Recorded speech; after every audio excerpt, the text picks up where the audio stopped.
Bumagsak ang plato sa sahig.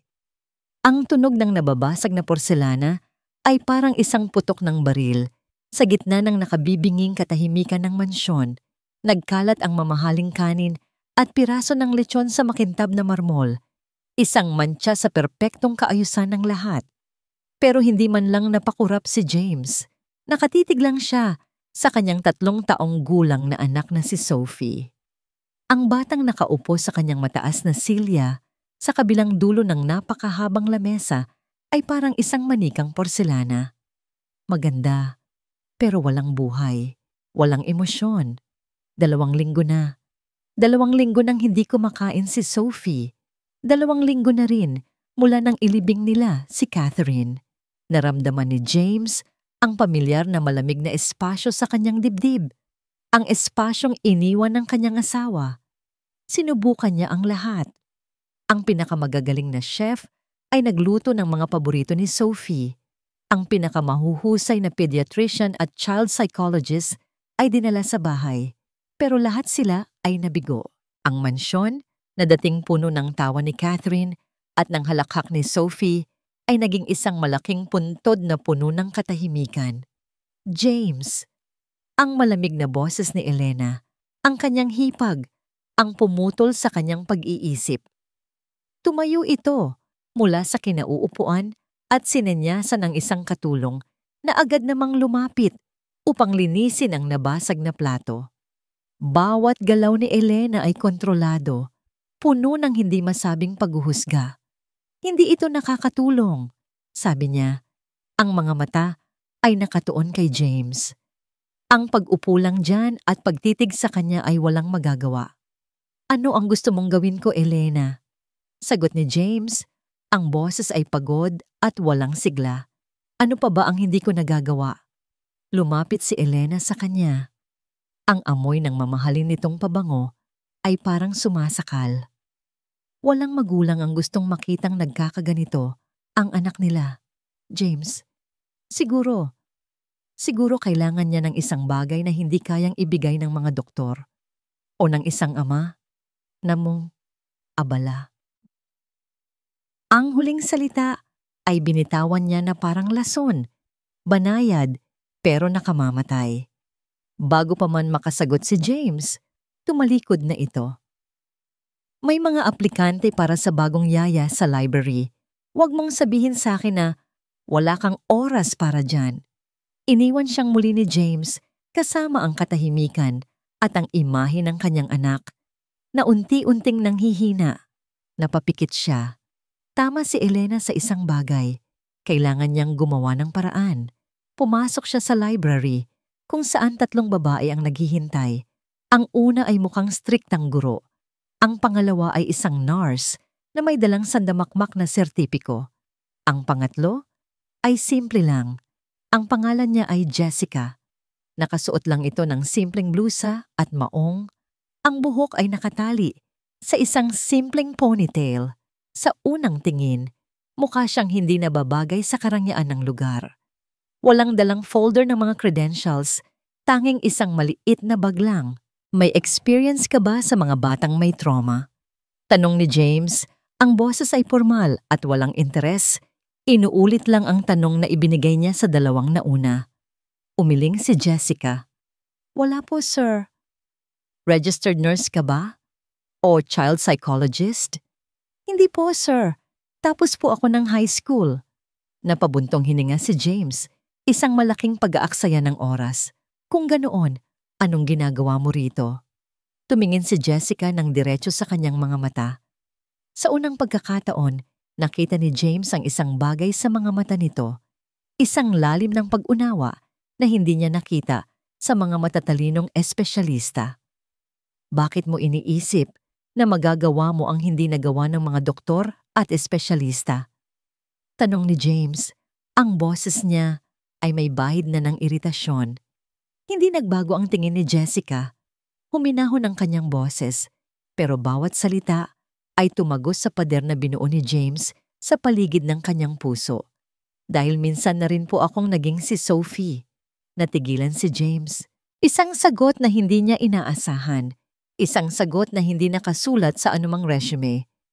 Sa sandaling iyon, sa gitna ng kanyang pagkawalang pag-asa, isang maliit na sinag ng liwanag ang tumama sa kanya. "Sige na," sabi niya sa dalawa pang aplikante, hindi inaalis ang tingin kay Jessica. "Tatawagan na lang namin kayo." Nang sila na lang ang naiwan, tumayo si James. Hindi niya alam kung tama ba ang desisyon niya. Hindi niya alam kung ito ba ay isa na namang pagkakamali. Pero pagod na siyang umasa sa mga teorya at sertipiko. "Subukan mo," sabi niya kay Jessica. Ang boses ay halos pabulong na. "Gawin mo ang lahat. Basta, ibalik mo lang ang anak ko." Tumango si Jessica, isang simpleng tango na puno ng bigat at pangako. Dinala ni James si Jessica sa pasilyo patungo sa kwarto ni Sophie. Ang bawat hakbang ay mabigat. Ang bawat pinto na kanilang madaanan ay nagpapaalala sa kanya ng mga alaala ni Catherine. Huminto sila sa harap ng isang puting pinto. Mula sa ilalim nito, walang anumang liwanag o tunog na lumalabas. Ito ang mundo ni Sophie ngayon. Isang madilim at tahimik na kaharian. "Nandito lang ako sa labas," sabi ni James.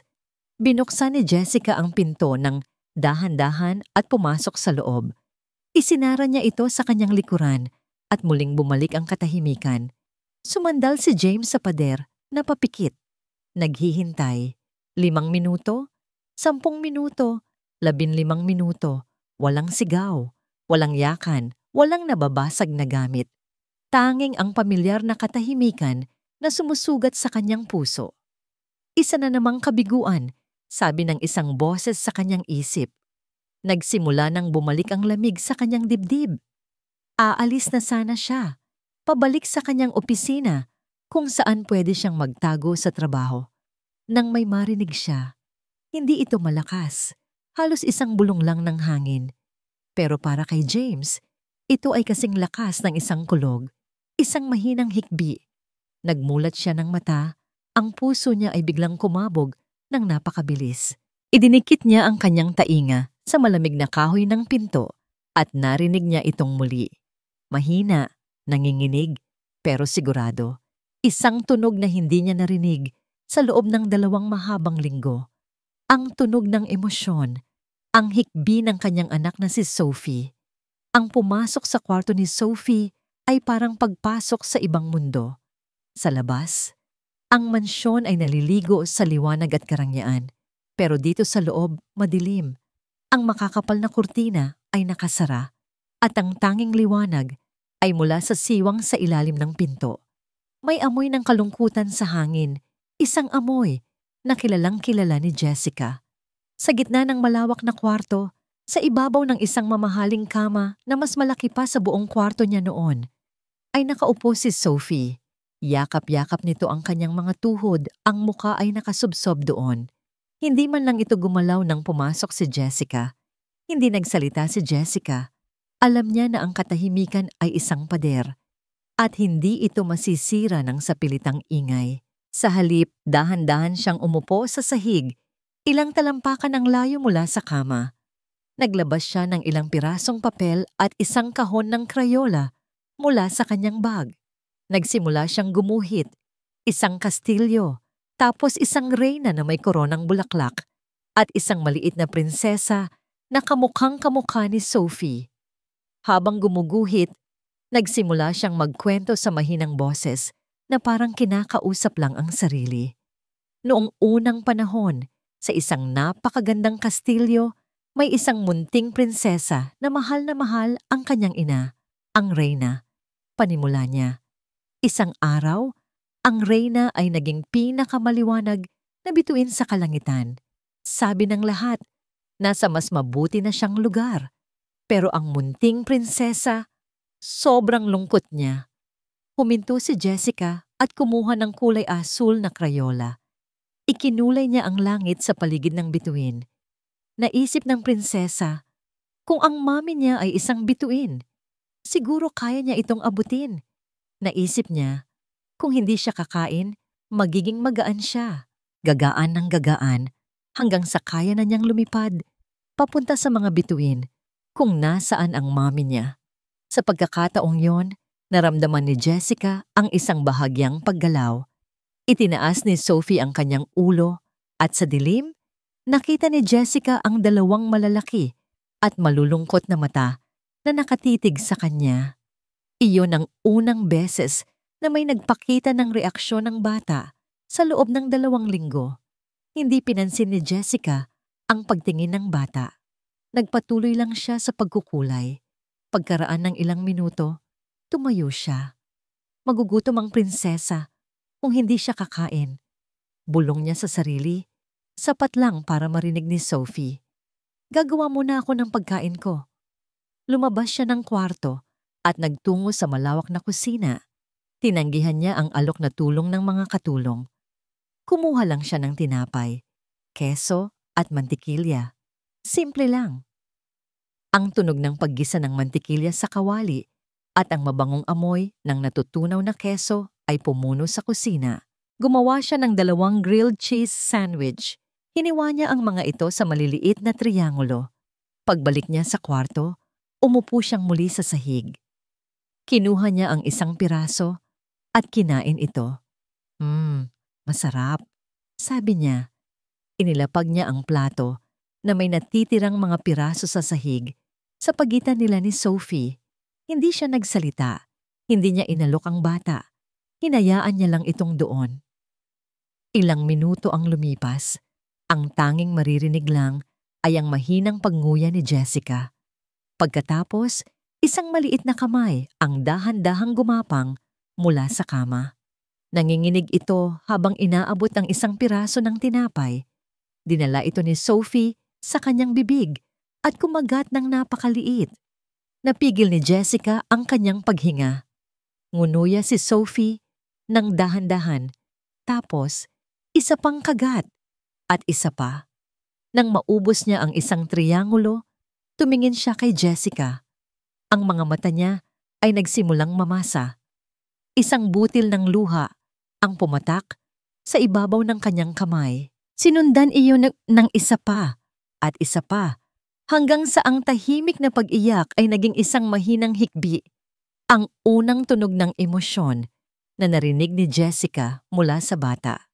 Dahan-dahang lumapit si Jessica. Umupo siya sa gilid ng kama at hinawakan ang maliit na kamay ni Sophie. Hindi siya nagsalita. Hinayaan niya lang ang bata na ilabas ang lahat ng sakit na kinimkim nito sa loob ng 2 linggo. Niyakap niya ang munting katawan na nanginginig sa pag-iyak. Ramdam niya ang bawat hikbi, ang bawat patak ng luha na bumabasa sa kanyang balikat. Shh! Okay lang yan, bulong ni Jessica habang marahang hinihimas ang likod ng bata. Sige lang, iiyak mo lang. Sa gitna ng mga hikbi, may mga salitang namutawi sa bibig ng bata. Mahina, basag, at puno ng sakit na hindi kayang unawain ng isang 3 taong gulang. Sabi po ni Tita Elena, simula ni Sophie, ang boses ay halos hangin na lang. Si Mommy, nasa heaven na. Tumango si Jessica. Oo baby, nasa heaven na si Mommy mo. Huminga ng malalim si Sophie bago ipinagpatuloy ang salitang dumudurog sa puso ng sino mang makakarinig. Sabi niya, kung hindi po ako kakain, makakapunta rin ako sa heaven para makita ko na po ulit si Mommy. Parang piniga ang puso ni Jessica. Sa isang iglap, naintindihan niya ang lahat. Ang 2 linggo ng katahimikan, ang pagtanggi sa pagkain. Hindi ito simpleng kalungkutan. Ito ay isang plano, isang desperadong plano ng isang batang nangungulila na gustong muling mayakap ang kanyang ina. Niyakap niya si Sophie ng mas mahigpit na parang sa paraang iyon ay mapoprotektahan niya ito mula sa bigat ng mundo. Sa labas ng kwarto, nakatayo si James. Hindi niya napigilan ang sarili.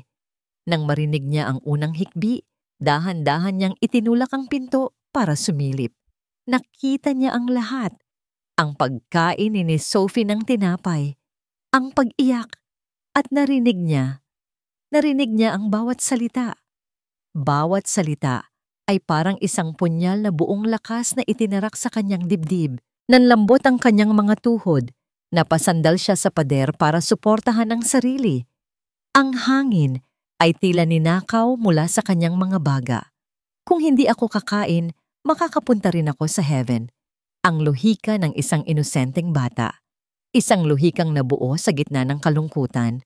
Isang lohikang hindi niya nakita dahil nabulag siya ng sarili niyang sakit. Ang kanyang anak ay hindi lang nagluluksa.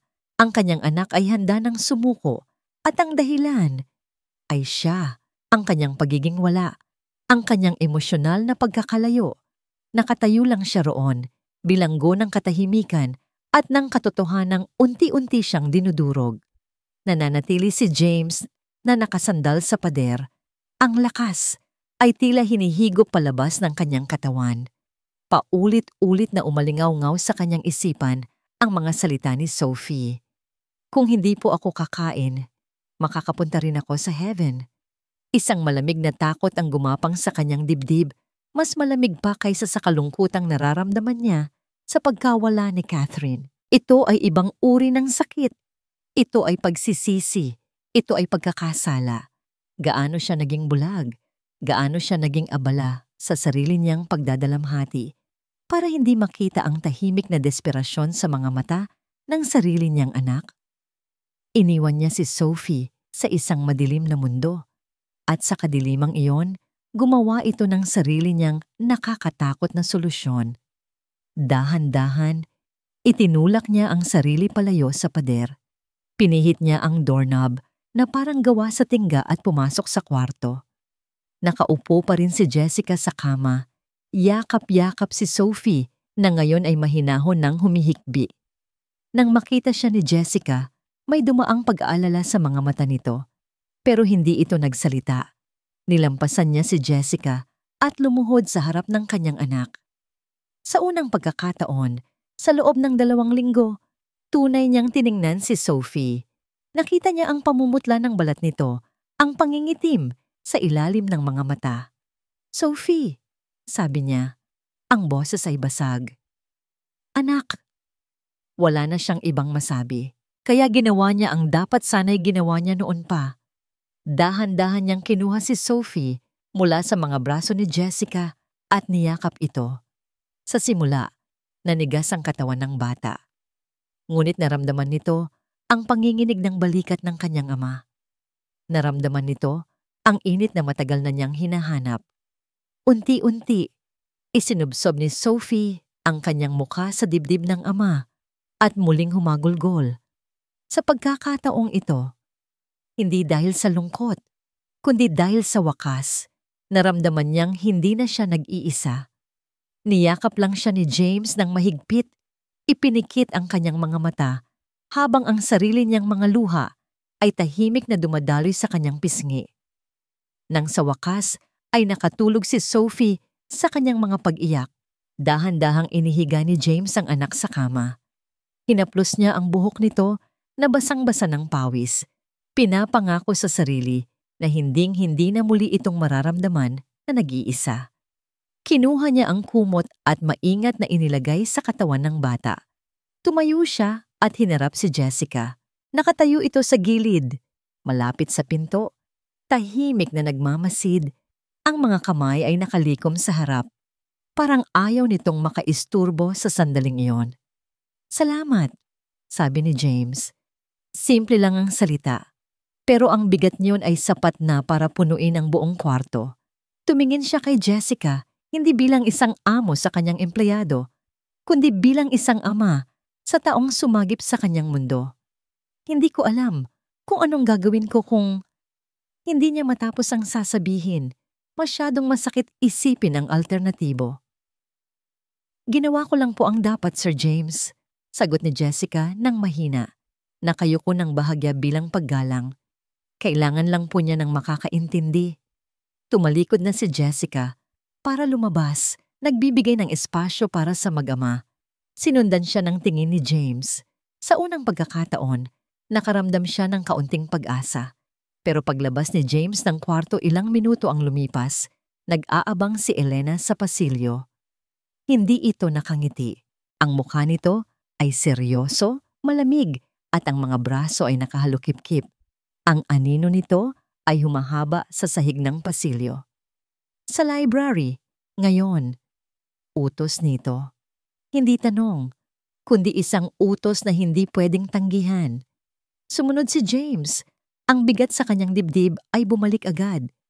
Pagpasok nila sa library, agad na isinara ni Elena ang pinto. Hinarap siya nito. Ang mga mata ay naniningkit. Nakita ko ang nangyari, panimula ni Elena. Kumain na si Sophie. Oo, sagot ni James, may halong ginhawa sa boses. Ang akala natin na imposible, nagawa ni Jessica sa loob lang ng isang oras. Jessica, ulit ni Elena, na parang mapait na gamot ang pangalan sa kanyang dila. Isang babaeng napulot mo lang kung saan kanina. James, mag-isip ka nga. Hindi mo ba nakikitang kakaiba? Kumunot ang noo ni James. Anong ibig mong sabihin? Tinulungan niya ang anak ko. Lumapit si Elena. Ang boses ay naging parang ahas na bumubulong sa kanyang tainga. Isang estrangera. Walang credentials, walang background. Pero sa loob lang ng ilang oras, nakuha na niya ang loob ng isang batang na trauma. At pati na rin ang tiwala mo.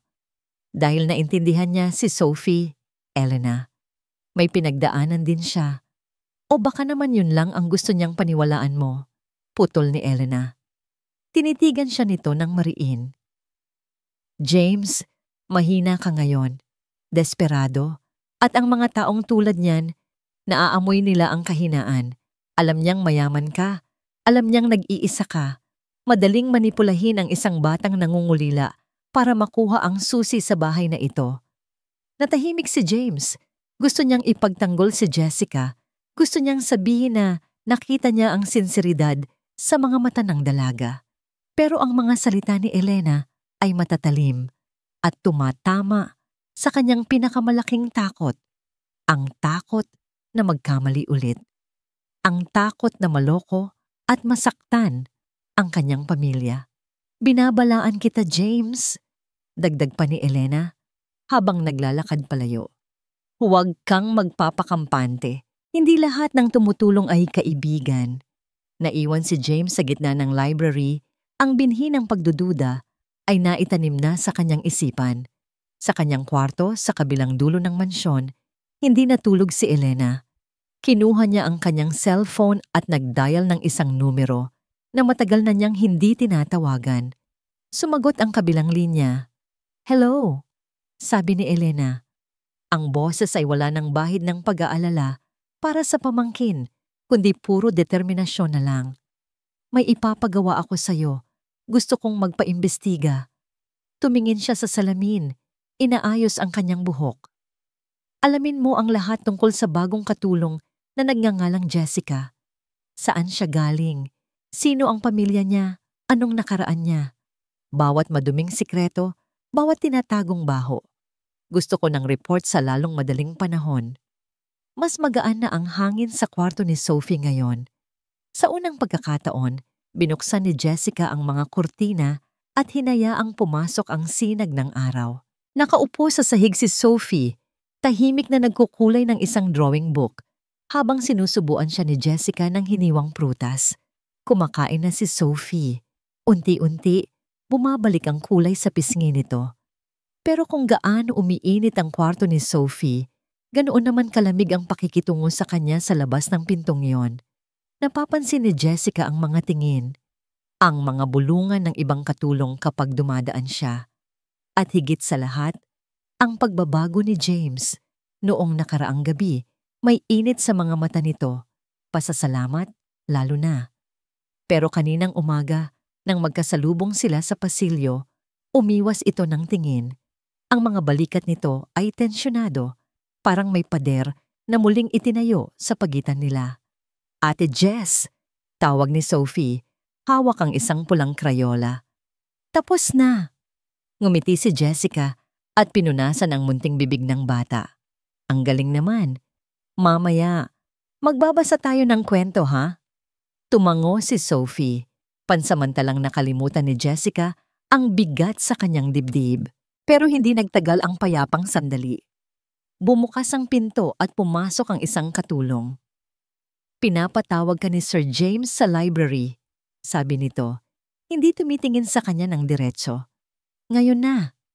Kinabahan si Jessica. May mali. Ramdam niya ang lamig sa tono ng mensahero. Nagpaalam siya kay Sophie at naglakad patungo sa library. Bawat hakbang ay parang paglapit sa isang patibong. Pagpasok niya, agad niyang naramdaman ang bigat ng atmosfera. Nakaupo si James sa likod ng kanyang malaking mesa. Ang mukha ay seryoso at madilim. Nakatayo naman sa gilid si Elena, nakahalukip-kip at may ngiti sa mga labi na hindi umabot sa kanyang mga mata. Maupo ka, Jessica, utos ni James. Walang po. Walang-walang ngiti. Umupo si Jessica sa dulo ng silya, pinagsalikop ang nanginginig na mga kamay sa kanyang kandungan. Sir, may problema po ba kay Sophie? Wala, sagot ni Elena. Bago pa makapagsalita si James, naglakad ito palapit sa mesa at may dinampot na isang brown envelope. Tungkol ito sa'yo at sa mga bagay na nakalimutan mong banggitin noong nag-apply ka. Nanlamig si Jessica. Ang nakaraan. Tinanong kita kung may experience ka at naging tapat ka na wala. Sabi ni James, ang boses ay mababa, pero may himig ng pagkadismaya. Pero tinanong din kita kung bakit ka nandito.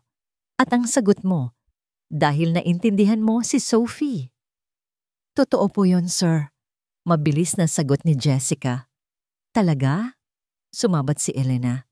Inihagis niya ang envelope sa ibabaw ng mesa. Dumulas ito at tumigil sa tapat mismo ni Jessica. Bumukas ito ng bahagya at sumilip ang ilang litrato at dokumento. O nandito ka dahil kailangan mo ng pera pambayad sa mga utang ng sugarol mong tatay? Parang binuhusan ng yelo si Jessica. Nakaawang ang kanyang bibig pero walang lumabas na salita. Ang sikretong pilit niyang tinatakasan, ang kahihiyang pilit niyang ibinabaon, ay nakalatag ngayon sa makintab na mesa ng kanyang amo. Umuwi ka sa probinsya niyo 2 buwan na ang nakakaraan. Patuloy ni Elena. Bawat salita ay parang latigo. Namatay ang nanay mo nung bata ka pa. Ang tatay mo, nalulong sa sabong at sugal. Baon kayo sa utang, hinahabol kayo ng mga loan shark. Kaya ka lumuwas ng Maynila, hindi ba? Para maghanap ng mabilis na pera? Ma'am, hindi po. Huwag ka nang magsinungaling. Sigaw ni Elena. Nasa report na yan lahat. Ang mga utang, ang mga tao na naghahanap sa inyo. Delikado kang tao, Jessica. Ang mga taong gipit, kumakapit sa patalim. Paano namin malalaman na hindi mo gagamitin si Sophie para perahan kami? O baka magnakaw ka rito para bayaran ang mga kasalanan ng ama mo? Hindi ko po magagawa yon. Mangyak-ngyak na sagot ni Jessica. Tumingin siya kay James, nagmamakaawa na paniwalaan siya nito. Sir James, totoo po na may utang ang tatay ko. Totoo po na mahirap kami. Pero hindi po ako masamang tao. Mahal ko po si Sophie. Ang pagtulong ko sa kanya, wala pong kinalaman yun sa pera. Hindi nagsalita si James. Nakatitig lang siya sa mga dokumento, sa mga litrato ng bahay nila sa probinsya na sira-sira, sa police record ng tatay niya dahil sa gulo sa sabungan. Ang katahimikan ni James ay mas masakit pa kaysa sa mga sigaw ni Elena. James! Malambing na sabi ni Elena, lumapit sa kapatid at humawak sa balikat nito. Sinasabi ko lang ito para sa protection ni Sophie. Hindi natin pwedeng ipagkatiwala ang pamangkin ko sa isang anak ng sugarol. Nasa dugo na nila ang panloloko. Napayo ko si Jessica. Ang hiya ay parang apoy na tumutupok sa kanya. Gusto niyang tumakbo. Gusto niyang maglaho. Buong buhay niya, ito ang iniwasan niya. Ang mahusgahan base sa kasalanan ng ama niya. Huminga ng malalim si James. Dahan-dahan niyang kinuha ang folder at tiningnan ang mga laman nito. Pagkatapos, nag-angat siya ng tingin kay Jessica. Ang mga mata niya ay puno ng pagdududa at higit sa lahat, sakit. Jessica, tawag niya. Tumingin si Jessica sa kanya, umaasa ng kahit kaunting pag-unawa. Bakit hindi mo sinabi sa akin ang totoo? Tanong ni James. Ang boses ay basag. Bakit kailangan ko pang malaman ito sa iba? Bakit? Ulit ni James. Ang tanong ay nakabitin sa hangin sa pagitan nila. Nakita niya ang panginginig ng mga balikat ni Jessica. Nakayuko ito, hindi makatingin sa kanya, parang isang batang nahuling gumawa ng kasalanan. Pero nang mag-angat ito ng tingin, hindi kasinungalingan ang nakita ni James. Nakita niya ang takot, isang lantad at hilaw na takot. Kasi natakot po ako, sir. Basag ang boses na sagot ni Jessica. Ang mga luha ay nagsimula nang dumaloy sa kanyang mga pisngi. Sa buong buhay ko, kapag nalaman ng mga tao kung sino ang tatay ko, nagbabago ang tingin nila sa akin. Hindi na ako si Jessica. Ako na lang yung anak ng sugar roll. Ako na lang yung anak ng magnanakaw. Huminga ito ng malalim. Pilit na pinipigil ang hikbi. Kailangan ko po ng trabaho. Totoo yun. Kailangan kong bayaran ng mga utang na hindi naman ako ang gumawa. Pero sir, noong nakilala ko si Sophie, nawala ang lahat ng yon. Hindi ko siya tinulungan para sa pera. Tinulungan ko siya kasi alam ko ang pakiramdam ng iniwan.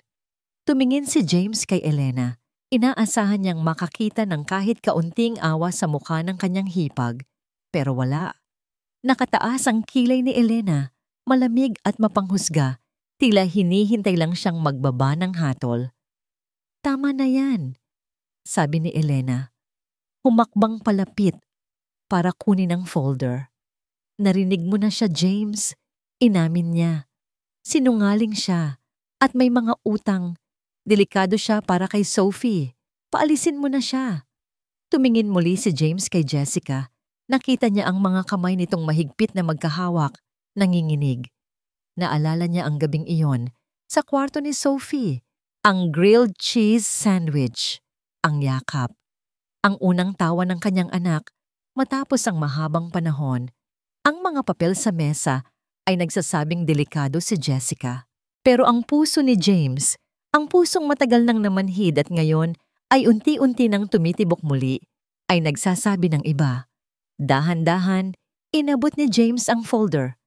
James, anong ginagawa mo? Tanong ni Elena. Medyo tumaas ang boses. Sa isang mabilis na galaw, pinunit ni James ang folder sa gitna. Ang tunog ng napupunit na papel ay umalingaw-ngaw sa tahimik na library. Nagulat si Jessica. Nanlaki ang mga mata ni Elena. Wala akong pakialam sa nakaraan ng tatay niya. Matigas na sabi ni James. Hindi inaalis ang tingin kay Elena. Ang mahalaga sa akin ay kung sino siya ngayon at kung ano ang ginawa niya para sa anak ko. James, nababaliw ka na ba? Sigaw ni Elena. Pinapapasok mo ang isang ahas sa pamamahay mo. Lumabas ka muna, Elena. Utos ni James. Mababa ang boses niya, pero may diin na hindi pwedeng suwayin. Gusto kong makausap si Jessica. Nang kami lang. Namula ang mukha ni Elena sa galit. Tinitigan niya si Jessica ng masama. Isang tingin na nangangako ng ganti.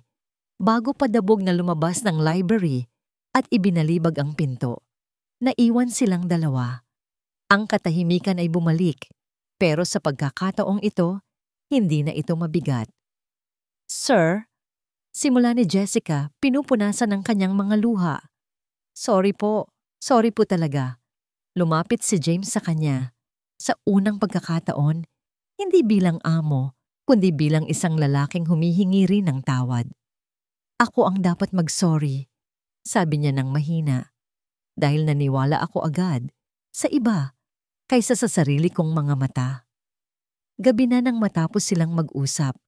Umakyat sila sa kwarto ni Sophie. Gising pa ang bata.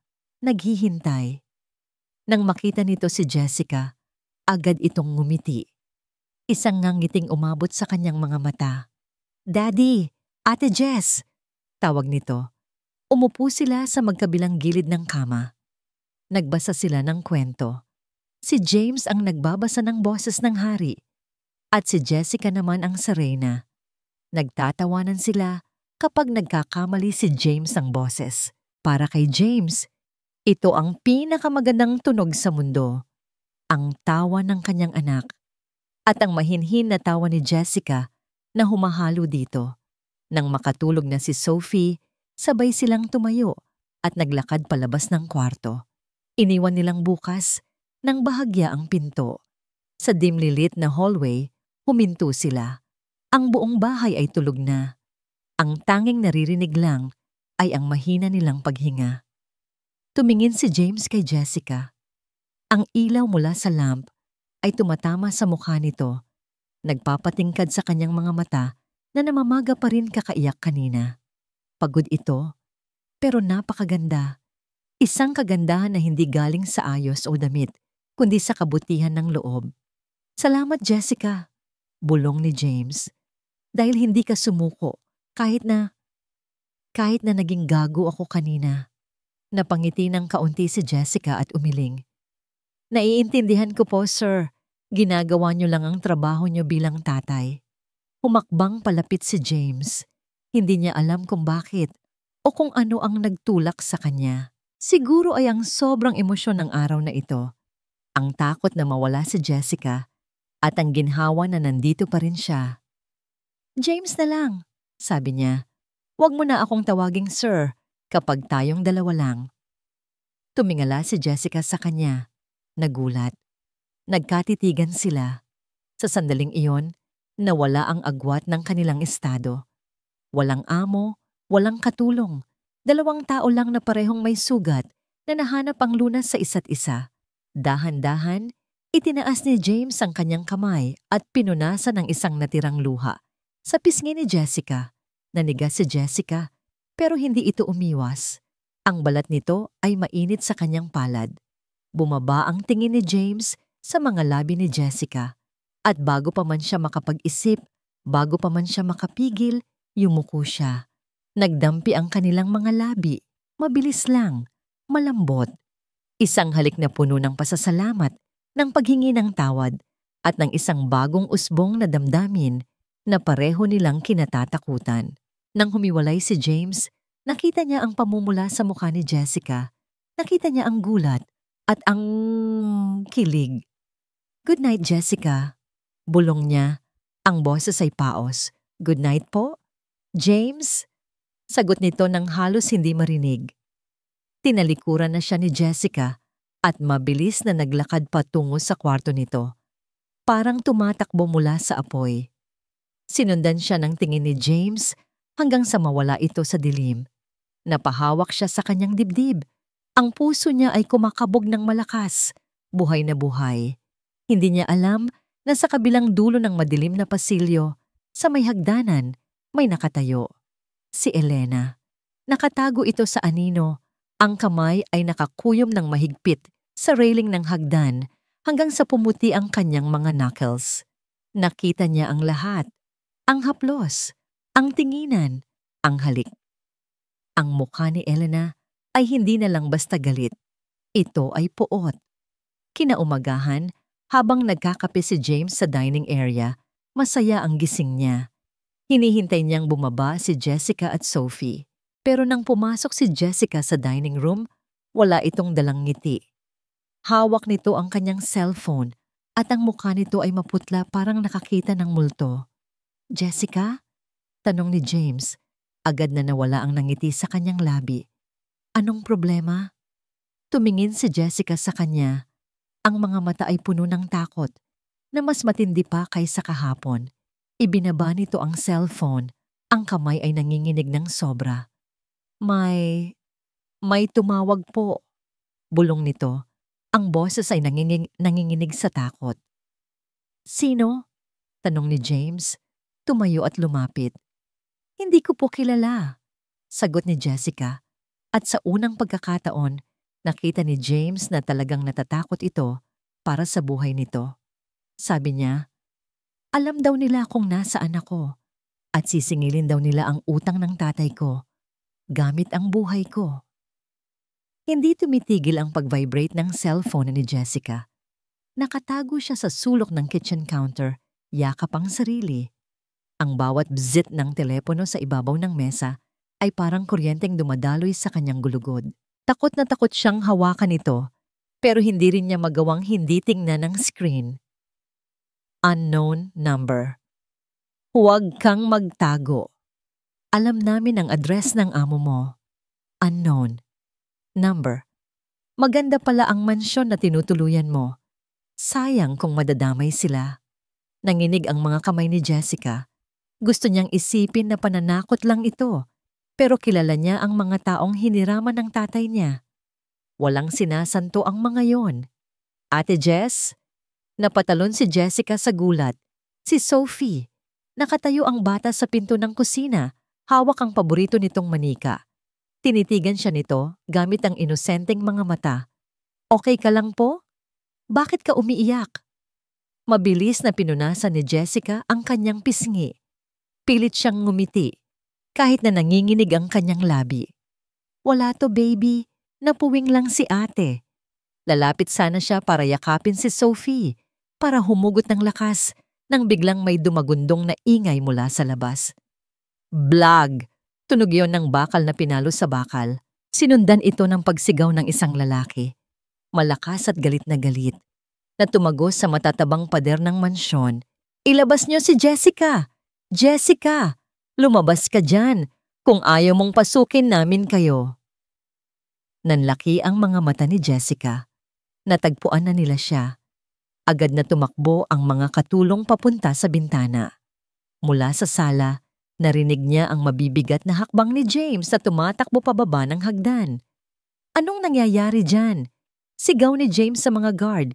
Hindi makagalaw si Jessica. Parang naglu ang mga paa niya sa sahig. Tumingin siya kay Sophie na ngayon ay mukhang takot na. Ang instinto niya ay protektahan ng bata. Tumakbo siya palapit kay Sophie at niyakap ito ng mahigpit. Tinatakpan ng mga tainga nito. Huwag kang makinig, Sophie. Huwag kang makinig. Pero mas lalong lumakas ang sigawan sa labas. May narinig silang pagkabasag. Isang bato ang tumama sa lamppost malapit sa gate. Guard! Tumawag kayo ng pulis! Rinig ni Jessica ang boses ni James. Puno ng awtoridad, pero may halong panik. Sa gitna ng kaguluhan, biglang sumulpot si Elena. Mabilis pa sa 4:00, hinablot nito si Sophie mula sa mga bisig ni Jessica. Bitawan mo ang pamangkin ko! Sigaw ni Elena. Ang mga mata ay nanlilisik. Parang nakahawak ng sakit si Jessica kung itulak siya nito palayo. Ma'am, pinoprotektahan ko lang po siya. Pinoprotektahan?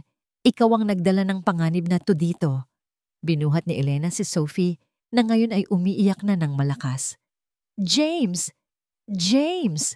Pumasok si James mula sa main door. Hinihingal. Nakita niya ang eksena. Si Jessica na nakaupo sa sahig, nanginginig at umiiyak. At si Elena na yakap-yakap ang umiiyak na si Sophie sa isang sulok, parang isang inahing manok na nagpoprotekta sa sisiw. Umalis na sila, sabi ni James, pero halata sa mukha niya ang tensyon. Napaalis na ng mga guard, pero babalik daw sila. Tumingin si James kay Jessica. Wala na ang lambot na nakita ni Jessica noong nakaraang gabi. Ang nakikita na lang niya ngayon ay pag-aalala. Pag-aalala para sa kanyang anak. Jessica! Tawag ni James. Sir James, sorry po. Humagulgol si Jessica. Hindi ko po alam na susundan nila ako dito. Aalis na po ako. Hindi ko po hahayaang madamay kayo. Lalapit sana si James para tulungan siyang tumayo, pero humarang si Elena. Talagang aalis ka, sigaw ni Elena. Hinarap nito si James. Ang mukha ay puno ng matinding takot. Isang takot na mukhang totoong-totoo. James, nakita mo ba ang nangyari? May dalang tubo ang lalaking yon. Paano kung nasa garden si Sophie? Paano kung tinamaan siya ng bato? Hihintayin mo pa bang may mangyaring masama sa anak mo bago ka matauhan? Elena, huminahon ka. Huwag mo akong sabihang huminahon, putol ni Elena. Niyakap niya si Sophie ng mas mahigpit na parang sinasakal na ang bata. Nawala na tayo ng isa, James. Nawala na si Catherine dahil sa kapabayaan. Ngayon, gusto mo namang mawala si Sophie dahil sa babaeng to? Ang pagbanggit sa pangalan ni Catherine ay parang sampal kay James. Nakita ni Jessica ang pagbabago sa mukha ni James.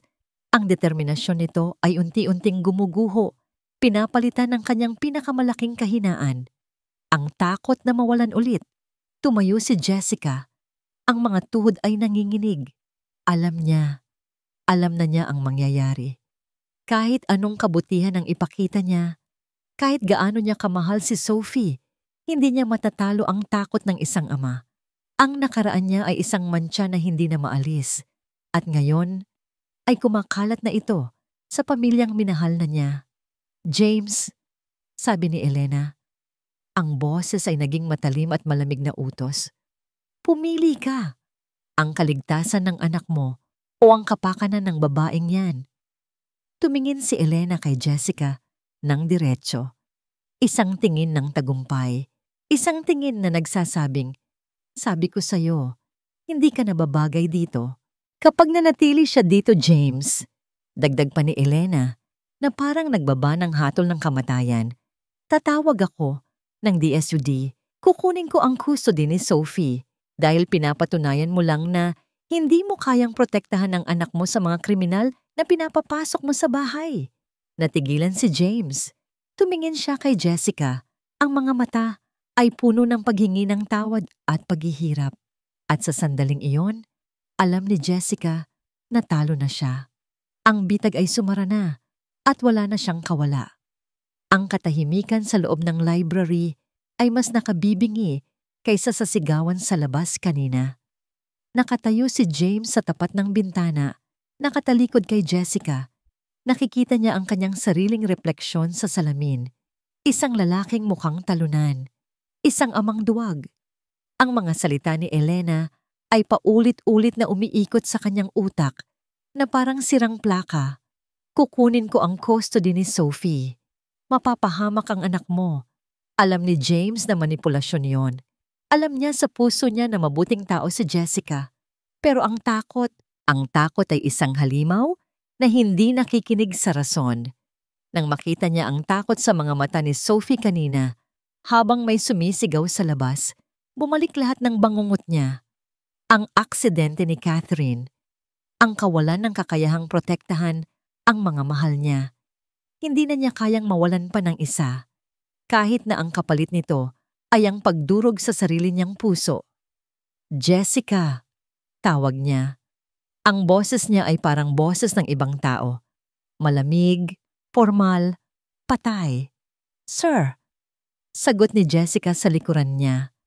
Ramdam niya ang panginginig sa boses nito. Huminga ng malalim si James at humarap. Pilit niyang pinatigas ang kanyang mukha, kahit na gusto niyang lumuhod at humingi ng tawad. Kailangan mong umalis, sabi niya ng diretso. Walang paligoy-ligoy, mas mabilis, mas hindi masakit. Bibigyan kita ng pera, sapat para mabayaran ang lahat ng utang ng tatay mo at para makapagsimula ka sa malayo. Pero hindi ka na pwedeng manatili dito. Nakita niya ang pagguho ng mundo sa mga mata ni Jessica. Hindi ito nagalit.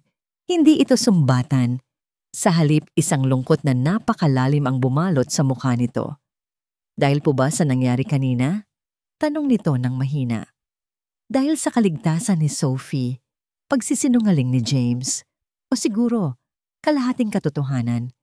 Hindi ko pwedeng ipagsapalaran ang buhay ng anak ko. Alam mo yan? Tumango si Jessica. Dahan-dahan.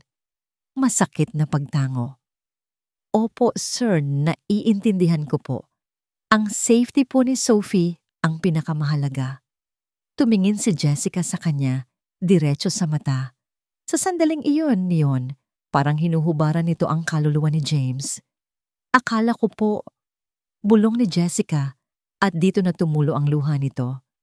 Akala ko po, nagtitiwala na kayo sa akin. Akala ko, nakita niyo na kung sino talaga ako. Nag-iwas ng tingin si James. Hindi niya kayang saluhin ang tinging iyon. Ihanda mo na ang mga gamit mo. Ipapahatid kita sa driver sa sakayan ng bus. Hindi na po kailangan, sagot ni Jessica. Pinupunasan ng luha. Ang boses nito ay biglang naging matatag. Puno ng dignidad kahit na nasasaktan.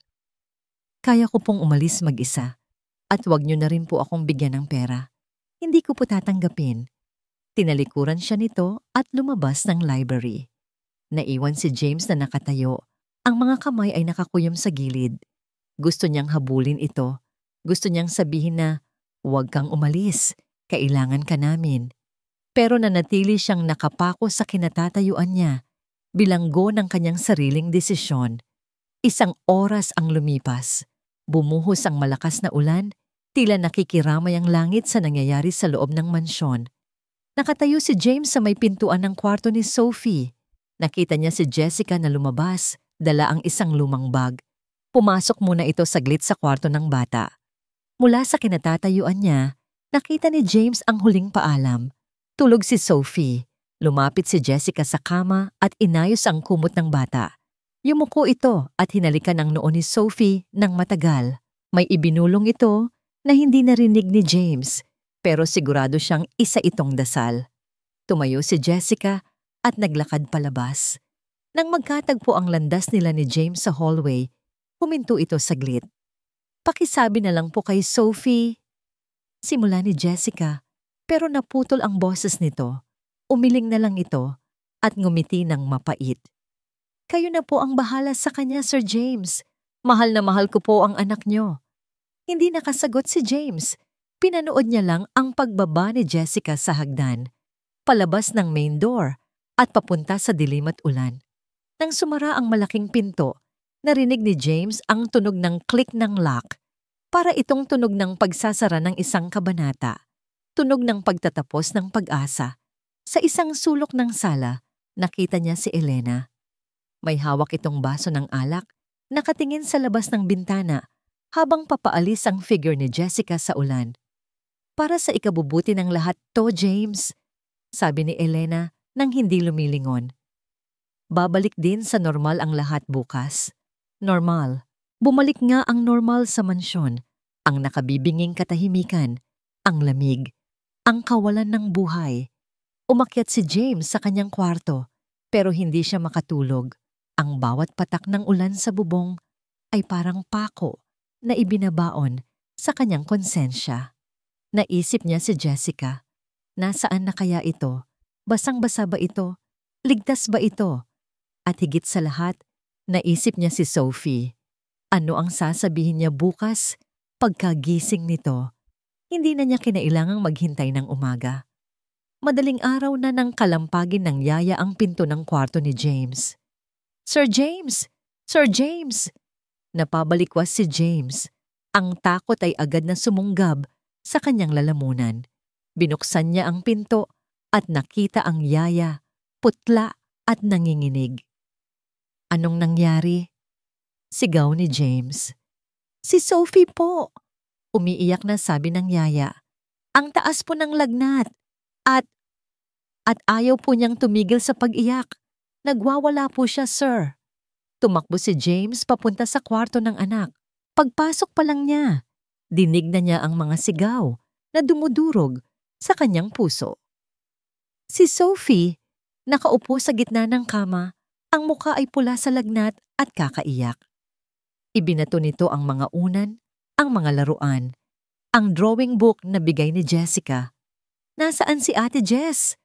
Sigaw ni Sophie, ang boses ay paus na. "Gusto ko si Ate Jess. Sabi niya hindi niya ako iiwan. Daddy, nasaan siya?" Lumapit si James para yakapin ang anak, pero tinulak siya nito palayo gamit ang maliliit at mainit nitong mga kamay. "Ayaw ko sa'yo!" Sigaw ni Sophie, tumitingin sa kanya gamit ang mga matang puno ng sakit at pagtataksil. "Pinaalis mo siya. Bad ka. Gusto ko si Ate Jess. Ibalik mo siya." Napasandal si James. Tiningnan niya ang kanyang anak na ngayon ay naghihingalo na naman, hindi lang sa sakit ng katawan, kundi sa sakit ng puso. At sa sandaling iyon, alam ni James na nagkamali siya. Ang akala niyang desisyon para sa kaligtasan ng anak niya ay siya palang papatay dito. Hindi tumitigil ang ulan sa labas at hindi rin tumitigil ang pagtaas ng lagnat ni Sophie. Nakatayo si James sa gilid ng kama ng anak, nakatingin sa doktor na nag-aayos ng dextrose sa maliit na braso ni Sophie. Ang bata ay wala ng malay, masyadong pagod sa kakaiyak at sa lagnat. Ang maputla niyang mukha ay parang papel. Stable na ang vital signs niya sa ngayon, Mr. James, sabi ng doktor sa mahinang boses, tinatanggal ang stethoscope. Pero ang lagnat na ito, hindi ito dahil sa virus o bacteria. Psychosomatic ito. Ang katawan niya ay bumibigay dahil sa stress at matinding kalungkutan. Tumingin ang doktor kay James ng seryoso. Kailangan niyang makaramdam ng safety. Kung hindi natin maibabalik ang emotional stability niya, baka tuluyan na siyang bumigay. Umalis ang doktor. Naiwan si James na parang binuhusan ng malamig na tubig. Emotional stability. Ulit ni Elena mula sa sulok ng kwarto. Lumapit ito at hinawakan ang noo ni Sophie. Kailangan lang niyang makalimot, James. Bukas, magiging okay na siya. Makakalimutan din niya ang babaeng yon. Paano kung hindi? Bulong ni James, hindi tumitingin kay Elena. Paano kung tama si Sophie? Paano kung ako ang dahilan kung bakit siya nagkakaganito? Huwag mong sisihin ang sarili mo. Mabilis na sagot ni Elena. Ginawa mo ang tama. Prinotektahan mo siya. Hindi sumagot si James. Lumabas siya ng kwarto dahil hindi na siya makahinga. Ang bawat sulok ng bahay ay sumisikip. Kailangan niya ng hangin. Kailangan niya ng sagot. Napadpad ang mga paa niya sa kwarto na matagal na niyang hindi binubuksan. Ang kwarto ni Catherine. Pagpasok niya, sinalubong siya ng amoy ng lavender. Ang paboritong pabango ng asawa niya. Ang lahat ay nasa ayos pa rin. Parang hinihintay lang siyang bumalik. Ang mga damit sa cabinet. Ang mga libro sa estante. Lumapit si James sa vanity table. Nakapatong doon ang isang lumang wooden box. Ito ang lagayan ng mga gamot ni Catherine noon. Pero dito rin niya itinatago ang mga mahahalagang bagay. Binuksan ni James ang kahon, naghahanap ng kahit anong pwedeng makatulong. Isang lumang thermometer, isang pamilyar na amoy. Hindi niya alam. Desperado na siya. Sa ilalim ng mga bote ng gamot, may nakita siyang isang sobrang kulay cream. Nakapangalan ito sa kanya. Para kay James, kumabog ang dibdib niya. Sulat kamay ito ni Catherine. Pero kailan? Bakit hindi niya ito nakita noon? Nanginginig ang mga kamay na binuksan niya ang sobre. Ang papel sa loob ay luma na. May petsa na 2 linggo bago ang aksidente. Binasa niya ang liham at parang naririnig niya ang boses ni Catherine sa kanyang isipan. Mahal kong James, kung binabasa mo ito, siguro ay naghahanap ka ng gamot para sa sakit ng ulo o kaya naman ay naghahanap ka ng sagot sa mga tanong na hindi mo masabi ng malakas. Sumusulat ako dahil nag-aalala ako, hindi para sa akin, kundi para sa'yo. At para kay Sophie. Napapansin ko na, James, ang paglayo mo. Alam kong ginagawa mo ito para protektahan ang sarili mo. Mula nang mawala ang mga magulang mo, takot na takot ka nang magmahal ng buo dahil takot kang mawalan ulit. Nakikita ko yan sa tuwing tinitingnan mo si Sophie. May halong takot ang pagmamahal mo. Napapikit si James. Tumulo ang luha mula sa kanyang mga mata. Alam na alam siya ni Catherine. Pero James, ang pagmamahal na may halong takot ay hindi nakakapagpalakas. Nakakakulong lang ito. Natatakot ako na balang araw, ang takot mong masaktan ay maging pader sa pagitan mo at ng anak natin. Huwag mong hayaang mangyari yon.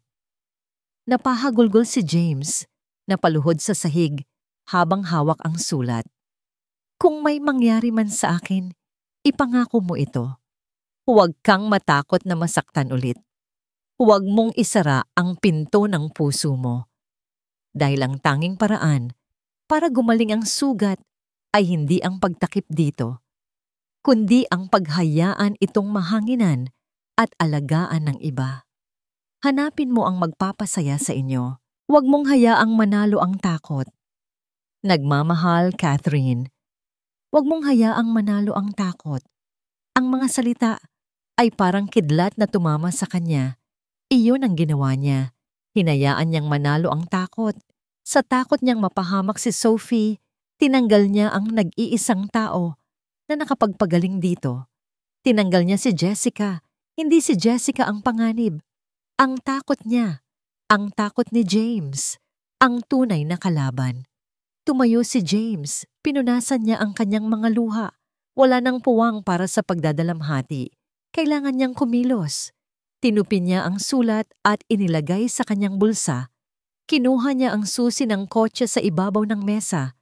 Paglabas niya ng kwarto, nakasalubong niya si Elena sa hallway. Gulat na gulat ito nang makita ang determinasyon sa mukha ni James. "James, saan ka pupunta? Gabi na at bumabagyo." Tanong ni Elena. "Aayusin ko ang pagkakamali ko." Matigas na sagot ni James. "Anong ibig mong sabihin? Huwag mong sabihing susundan mo ang babaeng yon." Humarang si Elena sa daanan niya. "James, mag-isip ka. Kriminal ang pamilya niya. Delikado siya." Tinitigan ni James si Elena. Sa unang pagkakataon, nakita niya ang takot sa mga mata ng hipag niya. Hindi takot para kay Sophie, kundi takot na mawalan ng kontrol.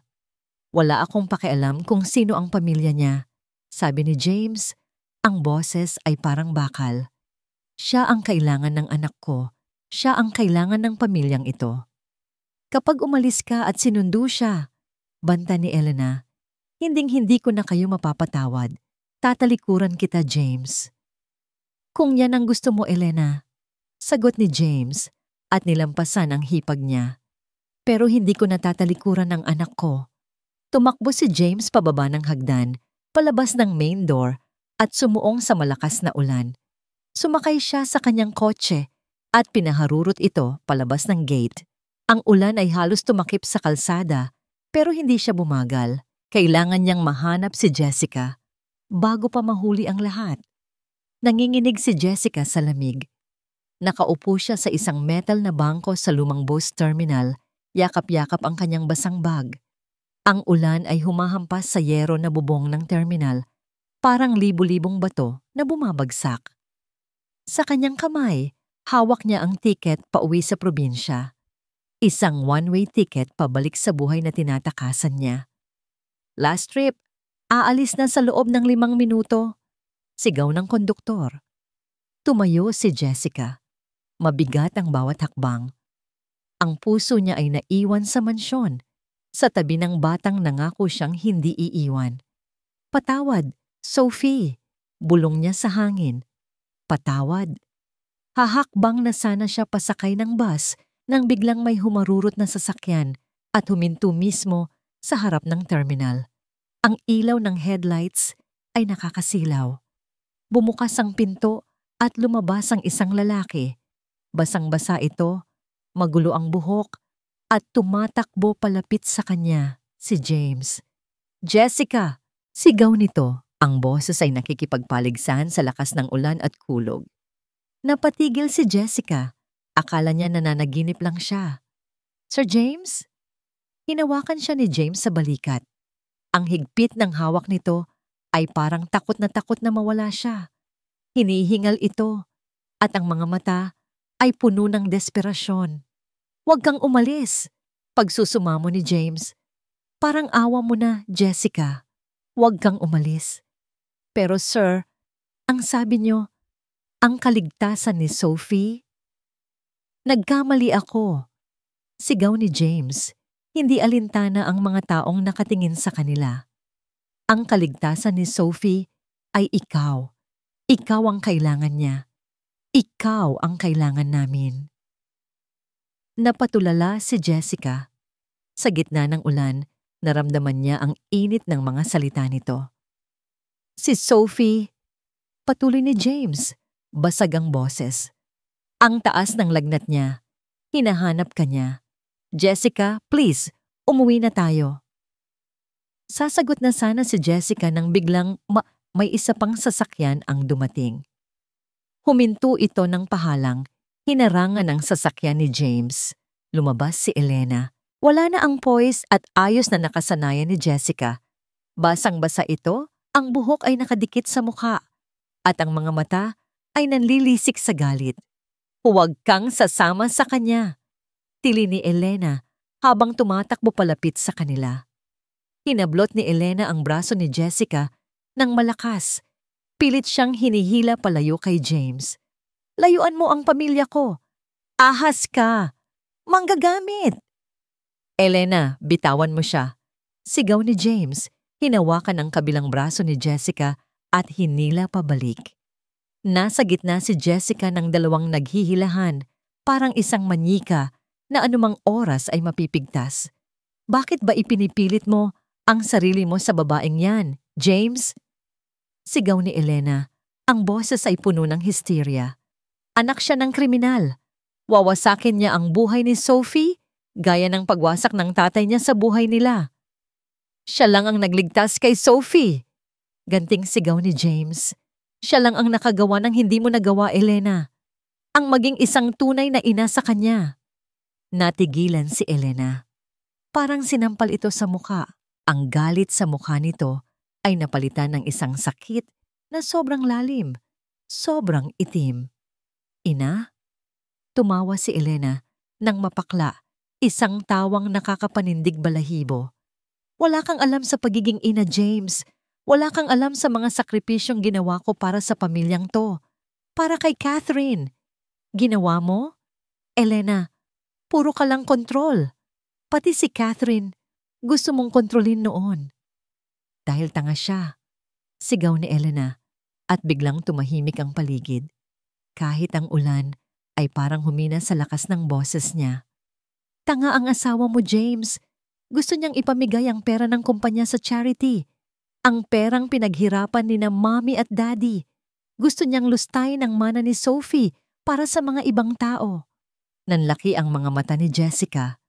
Nakita niya ang gulat sa mukha ni James. "Anong sinasabi mo?" Mahinang tanong ni James. Ang araw na yon, nagsimulang manginig ang buong katawan ni Elena. Ang mga luha ay humalo sa ulan sa kanyang mukha. Ang araw ng aksidente, hindi aksidente ang pagkawala niya sa focus. Tumingin si Elena kay James. Ang mga mata ay dilat na dilat, puno ng guilt at kabaliwan. "Tinawagan ko siya," pag-amin ni Elena. Ang bawat salita ay parang bombang sumasabog. "Tinawagan ko siya habang nagmamaneho siya. Nag-aaway kami. Sinigawan ko siya. Sinabi ko sa kanya na wala siyang kwenta, na sinisira niya ang future ng pamilya." Napahawak si Jessica sa kanyang bibig. "Sumisigaw siya sa akin." Patuloy ni Elena, humahagulgol na ngayon. "Umiiyak siya. Tapos bigla na lang, blag." Napaluhod si Elena sa basa at maputik na semento. Tinakpan nito ang kanyang mukha gamit ang dalawang kamay. Narinig ko ang preno. Narinig ko ang banggaan. At tapos, wala na, tahimik na. Tumingin si Jessica kay James. Nakatayo lang ito, parang naging bato. Ang mukha nito ay blanko. Hindi ma-process ang narinig. "Kaya ko gustong protektahan si Sophie," bulong ni Elena, sa pagitan ng mga hikbi, nakatingala sa langit. "Kasi kasalanan ko. Kasalanan ko kung bakit wala na siyang nanay. Akala ko kung ako ang mag-aalaga sa kanya, mababayaran ko ang kasalanan ko."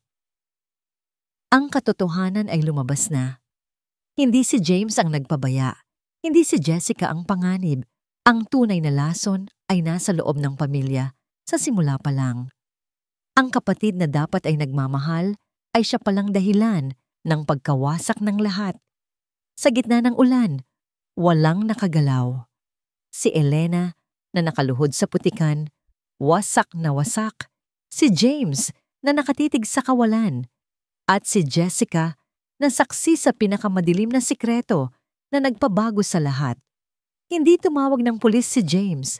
Sa ilalim ng ulan, tinulungan niyang tumayo si Elena. Ang babaeng dating puno ng yabang at kontrol ay mukha na ngayong isang basag na salamin, walang lakas, walang buhay. Nanginginig ito, hindi dahil sa lamig, kundi sa bigat ng katotohanang binuhatan nito ng mag-isa sa loob ng mahabang panahon. "Umuwi ka na, Elena," sabi ni James. Ang galit sa kanyang dibdib ay napalitan ng awa. "Hindi kita ipapakulong. Ang konsensya mo na ang magiging kulungan mo habang buhay. Hindi sumagot si Elena. Tumalikod ito at naglakad palayo sa dilim, parang isang anino na unti-unting nilalamon ng gabi. Alam ni James na hindi na sila muling guguluhin nito. Ang sarili nitong multo ang magmumulto sa kanya. Humarap si James kay Jessica. Basang-basa sila pareho. Ang buhok ni Jessica ay nakadikit sa mukha nito at nanginginig pa rin ito. Hinubad ni James ang kanyang jacket at isinuot ito sa dalaga. "Umuwi na tayo," bulong niya. Hinihintay tayo ni Sophie. Tumango si Jessica at sumakay sa kotse. Sa biyahe pa uwi, walang nagsalita. Pero hindi ito nakakailang na katahimikan. Ito ay katahimikan ng 2 tao na nakaligtas sa bagyo at ngayon ay payapa na. Nang makarating sila sa mansyon, tumakbo agad sila paakyat sa kwarto ni Sophie. Gising ang bata. Nakaupo ito sa kama, umiiyak pa rin pero mahina na, parang pagod na pagod. Ang mga mata nito ay nakatutok sa pinto. Nang makita niya si Jessica, tumigil ang mundo. "Ate, Jess?" Paos na tawag ni Sophie. Hindi na napigilan ni Jessica ang sarili. Tumakbo siya palapit sa kama at niyakap ng mahigpit ang bata. "Nandito na ako, baby. Nandito na si Ate Jess. Hindi na ako aalis." Naramdaman ni James ang pagluwag ng kung ano sa kanyang dibdib nang makita niyang yumakap pabalik si Sophie. Ang init ng katawan ng bata, ang higpit ng pagkakakapit nito sa damit ni Jessica. Ito ang gamot. Hindi mga tableta, hindi mga doktor, kundi ang presensya ng taong nagmamahal sa kanya. Lumapit si James at niyakap silang dalawa. Isang pamilyang nabuo, hindi dahil sa dugo, kundi dahil sa pare-pareho silang nasaktan at pare-pareho nilang piniling gumaling. Sa gabing iyon, bumaba ang lagnat ni Sophie. Nakatulog ito nang mahimbing habang hawak ang kamay ni Jessica sa kaliwa at kamay ni James sa kanan. Lumipas ang 3 buwan. Sabado ng umaga, ang araw ay sumisikat sa bintana ng kusina. Tinatamaan ang mga makikintab na kagamitan. Pero hindi na malamig at tahimik ang kusina ngayon. Puno ito ng amoy ng natutunaw na mantikilya at toasted bread. "Daddy, baliktad yung apron mo," tawa ni Sophie. Nakaupo si Sophie sa counter, malusog na ang pisngi at kumikinang ang mga mata. Wala na ang bakas ng batang ayaw kumain noon. Napakamot si James sa ulo habang inaayos ang suot na apron. "Ganito talaga kapag Master Chef, Sophie. May sariling style." "Master Chef daw," pang-aasar ni Jessica habang naglalagay ng keso sa tinapay. Nakasuot ito ng simpleng pambahay na damit. Pero para kay James, siya ang pinakamagandang babae sa mundo. Nagbago na ang mansyon. Binuksan na ang mga kurtina. Pinalitan ang mga mabibigat na paintings ng mga drawing ni Sophie. At higit sa lahat, puno na ito ng tawanan. Si Jessica ay hindi na lang basta yaya. Siya na ang nagpapatakbo ng bahay. At sa totoo lang, siya na rin ang nagpapatakbo ng puso ni James. Wala pa silang label, hindi pa sila opisyal na sila. Pero sa bawat tinginan, sa bawat haplos ng kamay kapag nag-aabot ng kape, sa bawat gabing sabay silang nanonood ng TV pagkatulog ni Sophie, alam nilang dalawa kung saan ito patungo. "Luto na," anunsyo ni Jessica. Inilapag niya ang isang malaking plato ng grilled cheese sandwiches sa gitna ng mesa. Ito pa rin ang paborito nila. Ang simpleng pagkain na nagligtas sa buhay ni Sophie at nagdugtong sa mga buhay nilang 3. Kumuha si Sophie ng isa at kumagat ng malaki. "Yummy!" Kumuha rin si James at Jessica. Nagkatitigan sila habang kumakain. Ngumiti si Jessica. Isang ngangiting umaabot sa kanyang mga mata, puno ng sigla at pagmamahal. Naalala ni James ang sulat ni Catherine, "Huwag mong hayaang manalo ang takot." Tumingin siya kay Sophie na tumatawa habang pinapahira ni Jessica ng tissue ang gilid ng labi nito. Tumingin siya kay Jessica, ang babaeng tinanggap ang lahat ng kanyang bagahe at tinulungan siyang buhatin ito. Wala na ang takot. Ang natitira na lang ay pasasalamat. Inabot ni James ang kamay ni Jessica sa ibabaw ng mesa. Nagulat si Jessica ng bahagya, pero hindi ito bumitaw. Sa halip, humigpit ang hawak nito pabalik. "Salamat," bulong ni James. "Para saan?" tanong ni Jessica. "Dahil tinuruan mo kaming kumain ulit. Hindi lang ng tinapay, kundi ng buhay." Ngumiti si Jessica at pinisilang kamay niya. "Tayo po ang nagturo sa isa't isa, James." Sa gitna ng tawanan ni Sophie at amoy ng keso at kape, naramdaman ni James ang isang bagay na matagal na niyang hindi nararamdaman. Buo na ulit siya. At sa wakas, ang mansyon ay hindi na lang basta isang bahay. Ito ay isa ng tahanan.